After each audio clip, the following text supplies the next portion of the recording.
皆さん、東京ディズニーシーの夜ってやたら空気が濃い場所がありませんか？その代表がタワー・オブ・テラー。ディズニー史上最強と呼ばれたあのホテルはただ落ちるだけのアトラクションじゃありません。実はこれ、東京ディズニーシーというパークそのものの設計思想がかなり露骨に出ている建物なんです。そして海外にある同アトラクションと比べると東京版は似てるようで中身が別物。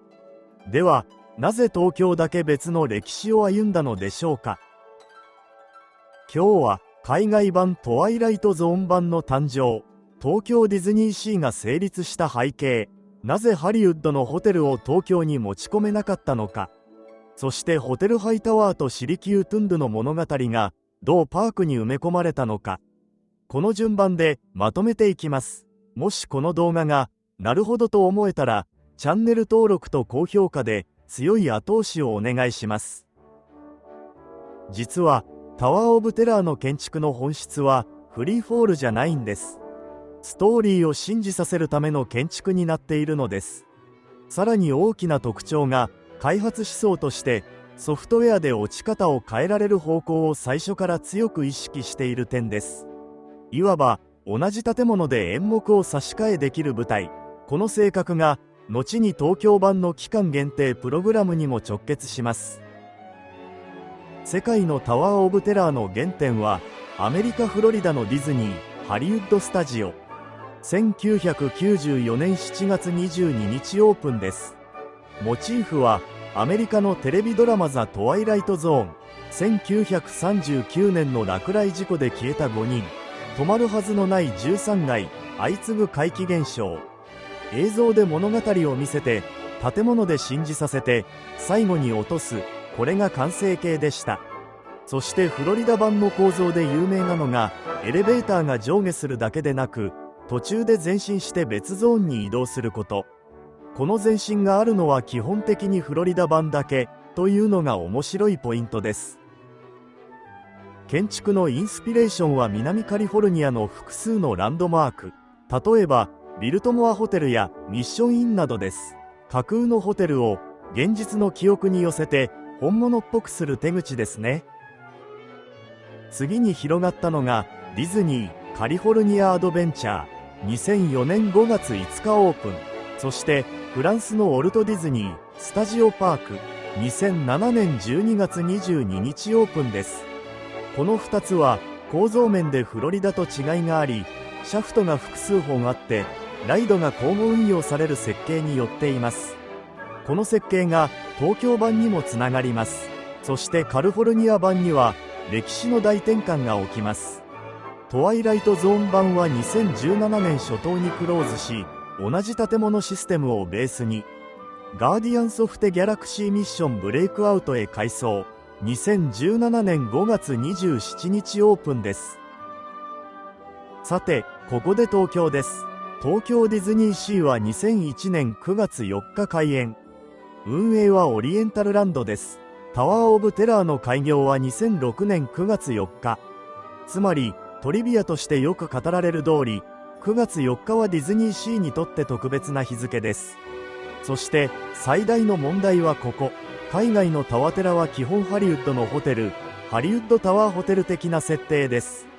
ところが東京の設置場所はアメリカンウォーターフロント、つまりニューヨーク港が舞台。ここにハリウッドのハイホテルを置くと地理設定が破綻してしまうのです。だから東京は同じ落下型アトラクションでありながらストーリーを完全オリジナルに作り直す決断をしました。ここが東京タワー・オブ・テラーの歴史的ポイントです。東京版は海外の人気アトラクションを輸入ではなく、パークの世界観を守るために新作脚本を作ったのです。ディズニーシーはランドと違って映画の世界だけでなく、港や人、物、文化が交差する場所をテーマにしているのが特徴です。そしてアメリカンウォーターフロントはニューヨークの港町という設定で、産業、移民、豪華客船、そして摩天楼の時代感が混ざる。そこに建てられる怪しいホテルは単なる幽霊屋敷ではなく、背筋、収奪、異文化の略奪のような港の影の部分を背負える建物じゃないと成立しない。その役にぴったりなのが世界中から骨董をかき集めた傲慢な大富豪のホテル、つまりホテルハイタワーです。東京版の物語はざっくり言うとこうです。1892年に大富豪で探検家のハリソン・ハイタワー3世がホテルハイタワーをオープン。世界中から骨董品を収集し、ホテルに展示保管します。1899年にコンゴ川流域のムトゥンド族から呪いの偶像シリキウトゥンドゥを強奪。大晦日記者会見で公開し、呪いを笑い飛ばす。そしてその夜深夜0時、突然エレベーターは停電、制御不能になり落下。しかし落下したはずのエレベーターからハイタワー3世だけが消える。残ったのは帽子とシリキウトゥンドゥ。以来ホテルは閉鎖され、恐怖のホテルタワー・オブ・テラーと呼ばれるのです。1912年にニューヨーク市保存協会がホテルを修復し、見学ツアーを開催。ゲストはそのツアー参加者としてホテルに入り、最後に業務用エレベーターへという動線です。実はゲストは客ではなくツアー参加者として呪いのエレベーターに乗ることになるのです。ここでなぜ危険な廃墟に入るのかが筋として成立します。東京版はストーリーの情報が待機列の装飾に分散配置されています。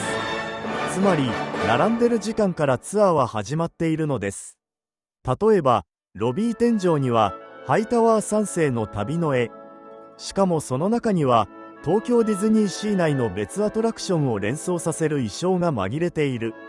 という形で同一世界の共有を匂わせます。暖炉付近には高い塔という文字があり、ハイタワーの漢字訳を思わせる小ネタもあるのです。さらに書斎でのプレショー、あの部屋は単に映像を見る場所じゃなく、呪いのルールを観客にすり込む空間です。バカにしないこと、閉ざされた場所にしまわないこと、恐れること、こういう掟を提示した上で、ハイタワー3世が全部踏み抜いていったという構造になっている。観客はここで落ちる理由を理解するのです。だから落下が事故ではなく裁きに見えるんです。ここからは仕組みの話をします。東京版のエレベーターシャフトは3本、タワー ABC、乗り場は1階と2階に分かれ、合計6カ所。ライドも6機、2階が動いている間に1階が乗降、1階が動いている間に2階が乗降。つまり交互運用で回転率を上げています。さらにメンテナンス面でも利点があって、閑散期は2タワー稼働、1タワー整備のように融通が利きやすい。終日運休が少ない理由の一つはこの設計です。そしてもう一つ、タワテラが更新できるアトラクションと呼ばれるゆえん、エレベーターの動きがプログラムで変更できる点、ここが期間限定版につながります。東京のタワーオブテラーの高さは59メートル。パーク内でも最も高いクラスです。じゃあキリよく60メートルでよくないって思いますが、60メートル以上だと航空法などの関係で航空障害灯が必要になり、景観を損ねる。だからあえて59メートルに抑えたというわけです。ディズニーの世界観は現実には法令と景観の折衷でできてるんです。ちなみに落下も塔の最上部から落ちるわけではなく、最高到達点はおおむね約38メートル付近とされています。扉が開いて一瞬外が見えるあのタイミングですね。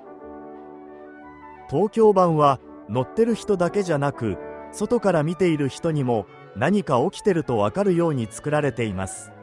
夜ホテル上部の窓が緑に光り、最高点到達時に稲妻のような光が伸びる演出があります。観覧車にも物語が届くように設計されているのです。ここからが更新できるアトラクションの真骨頂です。東京では落下パターンを変える期間限定プログラムが複数回実施されています。タワーオブテラーレベル13、落下回数や動きを変更し、赤い光など演出追加。タワーオブテラーレベル13、シャドウオブシリキ、さらに落下回数を増やし、刺激の影や迫る演出などを強化。タワー・オブ・テラー、アンリミテッド、通常版、過去の複数パターンを含む複数の落下パターンを体験できる仕様。そして重要なのが、2026年もアンリミテッドの開催が公式サイトに掲載されている点です。さらに、タワー・オブ・テラーにはいくつかの隠しポイントがあるのです。そのうちのよく知られるのが、待ち時間が15分の時、表示が縁起の悪い13分になることがあること。ホテルハイタワーの看板に、緑のタワー・オブ・テラーが浮かぶこと。その他にも、たくさんの小ネタが仕込まれているのですが、知っていることがあればコメント欄で教えてください。ここまでタワー・オブ・テラーの歴史を見てきましたが、東京のタワー・オブ・テラーが長く愛される理由は、落下のスリルだけではなく、並ぶ時間に情報が詰まっていて、毎回発見があるからだと思います。海外版が名作ドラマの世界に入るテーマだとすると、東京版は港町の闇の歴史を調査しに行くテーマ。物語と恐怖の質が違います。そしてディズニーシーというパーク自体が、物語の断片が街に散らばっている作りだから、その象徴になれた。もし次にタワー・オブ・テラーに並ぶときは、ロビーの天井と暖炉のハイタワーと書斎の空気を見てみてください。あのホテルは最初から最後まであなたをその世界から離してはくれません。それではまた。